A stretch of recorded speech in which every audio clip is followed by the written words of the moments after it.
zusammen und herzlich willkommen zurück bei meinem Channel.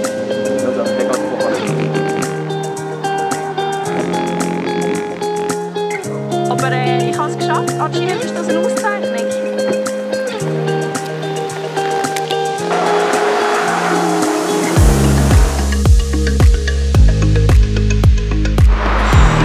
Hallo zusammen und herzlich willkommen zurück bei meinem Channel. Für mich ist es eine Ewigkeit, seit ich das letzte Mal in die Kamera oder in eine Kamera so reingeschwätzt habe. Aber ich begrüße euch tatsächlich von Griechenland. Ich hatte heute Morgen das Vergnügen gehabt, mit Audi Schweiz auf Griechenland, auf Athen zu fliegen, um die Babys Test fahren. Auf mich warten 2 Tage mit dem neuen, bzw. die 3. Generation vom RS3. Das Programm ist der absolute Wahnsinn. Das Wetter auch. Leck, ist das heil. Einen Moment schnell bitte. Heieiei. Das Wetter ist definitiv besser wie in Zürich. Auf mich wartet super cooles Programm, weil heute haben wir die Möglichkeit, jetzt noch, ich bin ein bisschen spät dran, aber jetzt noch auf der Straße, ganz normalen Verkehr, das Auto auszuprobieren. Und dann, hebt euch fest, wir gehen einfach einmal heute am Abend Nachtdriften mit dem Auto. Wie geil ist das? Und morgen tatsächlich auf der Rennstrecke. Es gibt viele Gründe, weshalb wir so ein spezielles Programm haben mit dem Auto. Aber am besten steigen wir noch mal in das Baby ein und ich erzähle euch mehr.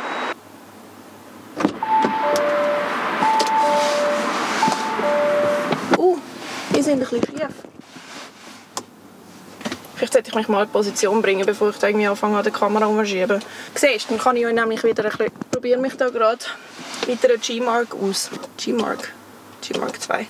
Das heisst, wenn ihr mich einmal seht, hier rüber schauen, dann ist es wie der Bildschirm dort rausgeklappt und ich schaue, ob ich im Fokus bin. Endlich kann ich kontrollieren, ob ich im Fokus bin. Okay, es ist nicht eine Kamera-Review, sondern Audi-Review.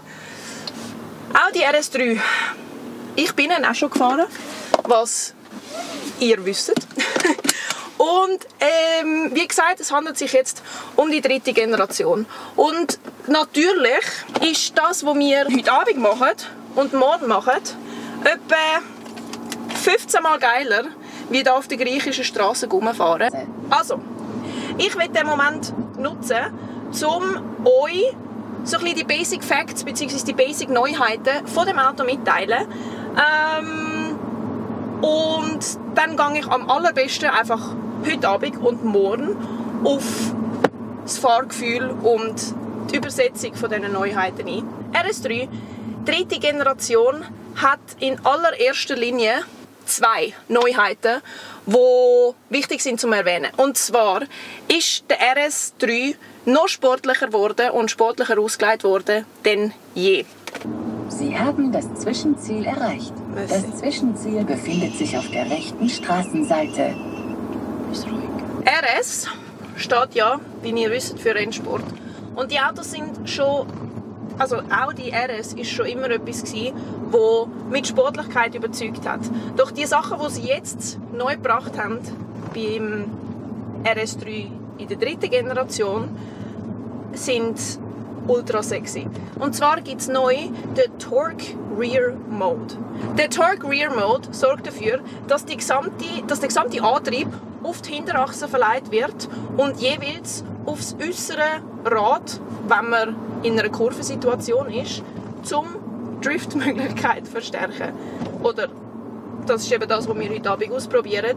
Was macht das Auto, wenn du ihn in eine Drift-Situation versetzt? Genau, also, was macht das Auto in dieser Drift-Situation mit dem Torque Rear Mode? Ist etwas, wo ich mich extrem darauf freue. Nicht nur, weil ich schon seit Ewigkeiten meine Drift-Skills gerne erweitern würde, sondern auch, weil das einfach auf das Auto spezifisch eine der grossen Neuheiten ist und ich sehr, sehr spannend finde.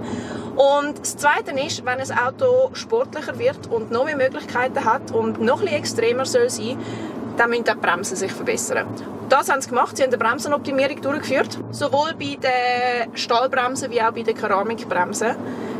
Es ist eine 6-Kolben-Bremsanlage eingebaut und soll dafür sorgen, wenn schon so ein Auto so sportlich kann sein, dass dann auch die Bremsmöglichkeit garantiert ist, weil das ist immer saugefährlich, wenn die Autos so schnell sind, wie sie sein können, schlussendlich nicht bremsen können.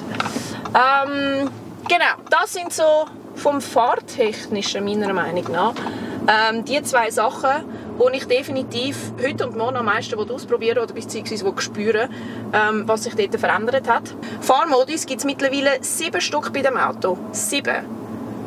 Neben Efficiency und Comfort und all dem, was es sonst noch gibt, haben wir auch RS Performance und RS Torque, was eben mit dem Hinterachsenantrieb zu tun hat. Was die alles können, ist so viel, dass ich wahrscheinlich 2 Stunden darüber reden könnte. Der wichtigste Punkt ist, glaube ich, einfach, ihr könnt das Auto genau und exakt so einstellen, wie ihr es gerne haben wollt. Vom Fahrgefühl her, von der Leistung her und so weiter und so fort. Wenn wir schon gerade bei der Leistung sind, das Schätzchen ist 400 PS stark und kommt in 3,8 Sekunden von 0 auf 100. Rakete. Und tatsächlich haben sie in der Kompaktklasse mit dem Auto einen neuen Rekord auf der Nordschleife aufgestellt. Und zwar haben sie 7 Minuten 40,748 Sekunden gemacht, haben sie vorhin erzählt. Das ist fast 5 Sekunden schneller, wie der Rekord, der vorhin war. Also ein Beweis dafür, wie gut sich all die Einstellungen, all die Erneuerungen, all die Optimierungen in dem Auto übersetzen. Oh, ich bin schon am Falschfahren. Ah ja, und im Sport Mode kommt das Auto auf eine Geschwindigkeit von bis zu 290 km/h.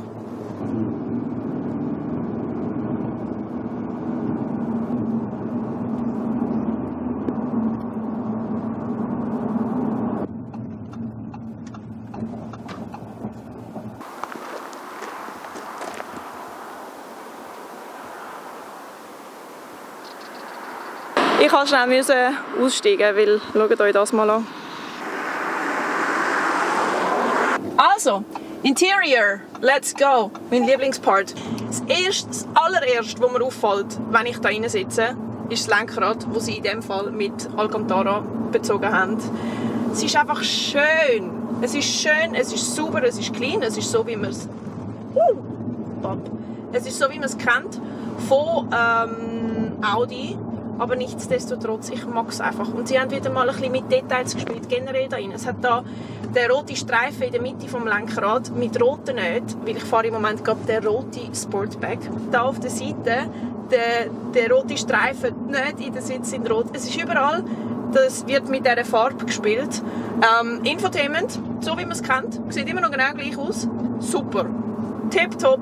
Das Dashboard ist so, wie man es kennt, vor allem mit dem RS, dann halt mit der Anzeige von der Umdrehungszahl, so im motorsportlichen Mut, auch so, wie man es bereits schon kennt. Also wirklich das wichtige Update ist das mit dem Torque, mit dem Hinterachsenantrieb und die Bremsen, die sich übrigens nur schon bei diesen kleinen Geschwindigkeiten, die ich da nicht darf, im Moment gerade 30 fahren und vorher nicht 50 fahren, nur schon da spürst, wie ultra stark die Bremse ist, aber nicht so, dass wenn man drauf drückt, dass du gerade vorne gehst. Das ist es überhaupt nicht.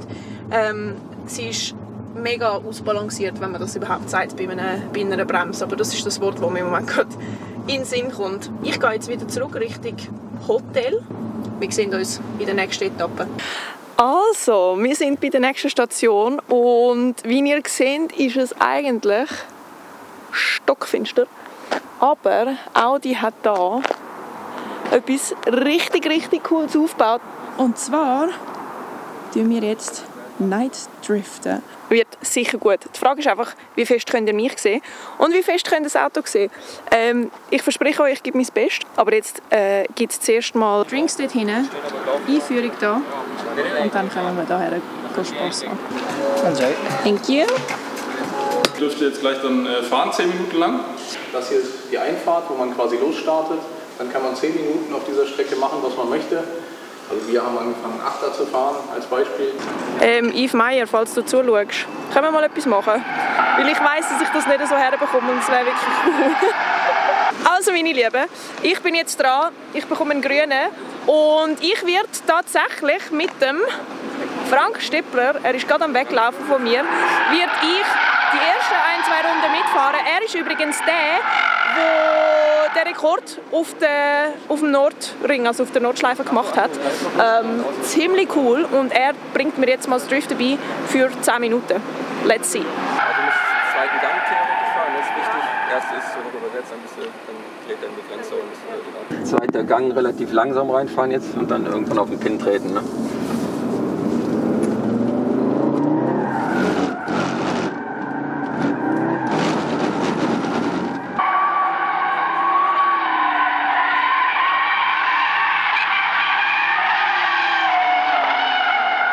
Wird dann wahrscheinlich so nach und nach immer ruhiger, ne? Wenn du dich ein bisschen eingeschossen hast. So ist es in der grauen Theorie. Das war's schon, okay. Das war die Profi, okay, jetzt kannst du losreiten.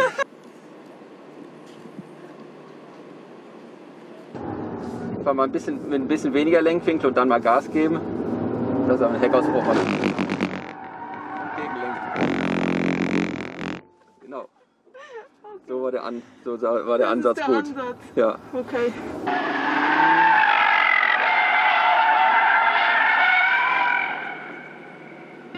Ich verpasse den Moment, um zu reagieren, habe ich das Gefühl. Du kannst am Anfang einen Ticken schneller, du musst einfach spüren. Ne? Wenn das Heck kommt, dann einen Ticken früher gegenlenken und schneller und ein bisschen früher aus dem Gas raus, dass er sich erstmal fängt. Ne? Der dreht sich beim ersten Mal schon zu stark ein. Zu weit rum. Genau. Du musst im Grunde genommen schon vorher wissen, was passiert, damit du dann richtig reagierst. Ne? Und jetzt ist der Heckausbruch jetzt eigentlich zu stark, das musst du dann schon wissen. Und in dem Moment, wo du im Grunde genommen schon den Heckausbruch spürst, musst du schon wissen, der wird zu stark, dann sofort raus aus dem Gas und sofort komplett gegenlenken. Ja. Und ich glaube, für mich ist es nur schon der Punkt, in den Drift zu kommen, ist so, ich konzentriere mich so sehr darauf und dann zu reagieren. Ja, genau, das ist so eine Sekunde zu lang oder eine Zehntel. Ja, ich könnte das wirklich den ganzen Tag machen. Ich verstehe es einfach noch nicht. Ich verpasse die ganze Zeit den Moment mit dem Gegenlenken und das Gas rausnehmen. Für mich ist es nur schon so eine Überwindung, um überhaupt in den Drift hineinzukommen. Vielleicht haben wir nachher noch mal ein bisschen Zeit. Ich will eine halbe Runde will ich schaffen.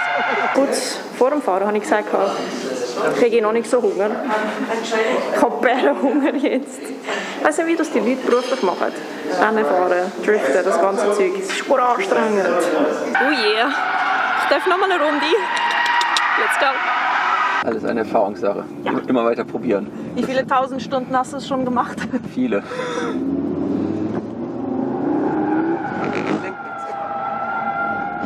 Ja, im Grunde genommen alles richtig, nur gegenlenken schneller. Noch schneller.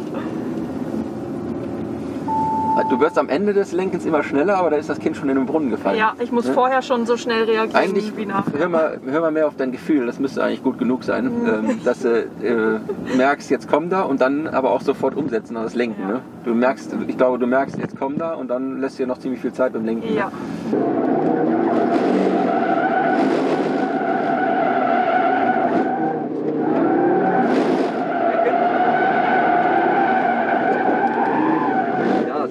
Ist leer, gerade von der Kamera. Aber ich habe es geschafft. Anscheinend ist das eine Auszeichnung. Ich habe den hinterrechten Reifen runtergefahren. Fantastisch. Mann, irgendwo zwischen denen, jetzt bei dieser zweiten Session, ist mir einfach der Akku von dieser Kamera abgehackt. Wir kennen uns noch nicht so gut. Aber ich habe es geschafft. Ich weiß nicht, wie viel auf dem Bild drauf ist, darum sage ich es jetzt einfach nochmal. Ich habe es geschafft. Ich bin tatsächlich 3/4 Runde gedriftet. Yves Meyer ist okay, ich brauche die nicht mehr. Ich habe gegessen, ich habe genug gegessen. Jetzt warten wir auf den Rest der Truppe und dann gehen wir retour ins Hotel. Morgen gehen wir auf die Rennstrecke mit dem Auto. Was auch immer das heisst. Ich habe nicht gewusst, dass Griechenland Rennstrecken hat, aber ich werde es morgen sehen. So, guten Morgen zusammen. Wir sind Tag 2. Heute gehen wir an die Rennstrecke. Ich bin ready to go. Ich muss jetzt tatsächlich nochmal einen Corona-Test machen. Wir mussten gestern schon einen machen, um überhaupt im Hotel sein und etwas essen und so. Und jetzt müssen wir nochmal einen machen, um zum Morgen essen. Ich gehe jetzt schnell den Test machen, dann komme ich wieder rauf und packen und dann gehe ich zum Morgen essen und dann gehen wir weiter. Ich habe einen Kaffee. Also gestern bin ich ja einer von diesen roten gefahren, was übrigens Sportback war. Ich weiß gar nicht, ob ich das gesagt habe. Und heute gibt es Apfelgrün. Look at it. Nur schnell, was mir gerade auffällt. Also im Grunde genommen sind ja der Sportback und die Limousine das gleiche. Look at this. It's green. It is green.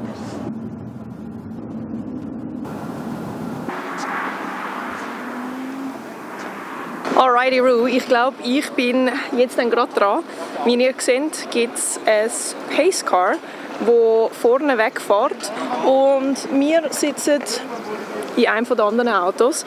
Wir fahren zuerst in einer Gruppe, alle hintereinander her und haben nachher noch die Möglichkeit, entweder selbstständig zu fahren oder hinter dem Pacecar herzufahren. First things first, ein Briefing, damit wir wissen, wie wir uns zu verhalten haben.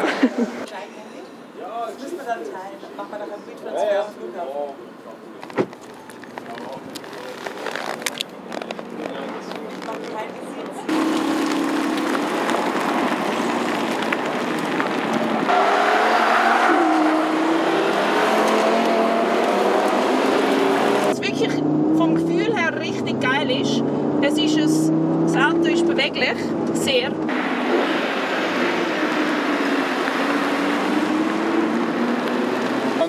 Also ich kann auch alleine, das kann ich sehen. Das ist rein Ihre Entscheidung.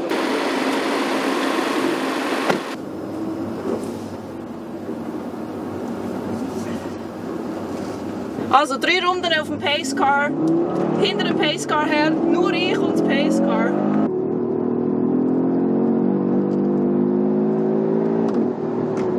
Also was ich wirklich erstaunlich gut finde, oder ein spezielles Gefühl, sagen wir es mal so, das Auto fühlt sich im Performance-Modus wahnsinnig weich an. Also wirklich sehr, sehr, sehr, sehr agil. Nichtsdestotrotz habe ich nicht das Gefühl, dass es nicht handelbar ist, sozusagen. Also er reagiert extrem gut, er hat recht viele Security-Modes drin, die reagieren, wenn ich ihm zum Beispiel beim Bremsen zu nahe aufkomme, dann hackt er mir rein. Darum halte ich ein bisschen Abstand zu ihm. Aber du kannst auch wenn ich jetzt Kurven zum Beispiel nicht so gut nehme, vor allem Rechtskurven sind nicht mein Ding, und es hat viele von denen da, tut er schön auskorrigieren und macht das ganze Spiel mit und lässt dich machen vor allem. Also wirklich geil.